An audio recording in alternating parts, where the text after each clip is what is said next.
Good morning, good afternoon, good evening, folks. Michael Zuber, one rental at a time. And one of the things that I get the joy of doing is talking about the housing market, the real estate market, investing in said market. As you know, I wrote the book One Rental at a Time 3 or 4 years ago. It's our roughly 20-year journey in the real estate market. And what I've been able to do is kind of marry my real estate experience with my economics degree and my MBA plus accounting background. And really what I want to talk about here in this video is supply and demand. I believe a lot of decisions, a lot of investment ideas, a lot of value up, inflation, deflation is all about supply and demand. So I want to talk about supply and demand in the single family housing market. In order to do that, we need to realize where we came from. 2016 to 2019, we did roughly 6 million housing units in all 4 years. So if you take the supply picture and you call it 2016 to 2019 as 6 million, and we'll use a different color. Again, 2016 to 2019, 6 million. So this is supply. And again, this is demand.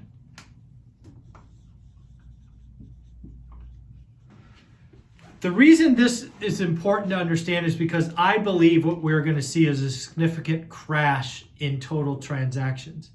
But in order to have that discussion, we have to level set where we came from.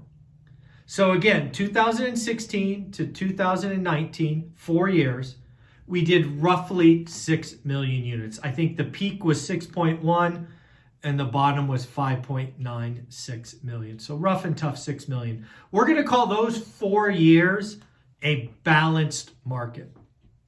As we all know, 2020 changed things. It changed things for all asset types. The Federal Reserve slashed rates and kept them low for 2 years. In 2020, when rates first went low, we didn't know what was going to happen. A lot of people were nervous. 6-8 weeks went by. February, March, the lending market locked up. Once we realized that the world and the economy wasn't ending, people started to feel themselves. They started to say, hey, my job could say I could work anywhere. Let's leave here. Let's go there. Let's get a second home. Let's start flipping properties, right? Something I did a lot of in 2020. So again, what happened in 2020? Where's my eraser? And the reason I'm saying supply and demand is in order to have a sale or a transaction, there has to be a seller and a buyer, right? That's supply and demand. So what happened in 2020? We went up to roughly 6.5 million sales. Okay? So this is 2020. Whoops, I dropped my pen. So this is now 2020. Okay? At this point, I would argue is when the Fed should have been raising rates at the end of 2020. We realized the world wasn't going to end. We would get out of this. It would slowly come back. But as we know, the market stayed low. And this is where housing broke, probably also where the stock market broke as we roll into 2021. Okay, we closed 6.9 million.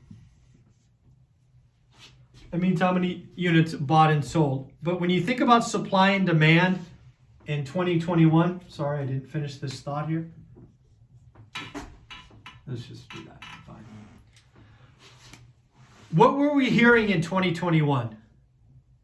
Multiple offers, 100K over ask, lines out the door in open houses. I would argue that the true demand in 2021 was probably 10 million, or maybe more. It's hard to say, but there was a lot of people who wanted to buy a home that couldn't. Rates at this point were still in the twos, the high twos, maybe low threes. The demand was excessive. It was probably 10 million. The supply was constrained. It was only 6.9. But now what happened as rates shot up? What really happened with rates shooting up is we broke both of these. So the big question for 2022 is going to be, where is supply and demand? So this is where we can have audience participation. If you want to talk about supply and demand, let me know. But this is the problem. I think demand goes from a crazy 10 million probably to 5 million or less. I think the downside is lower, right? I think 5 million is the high end. And again, remember we did 6.9. But I think supply over here is going to be constrained, right? It might be 4.8 to 5.2 million. This is the big question we have to figure out.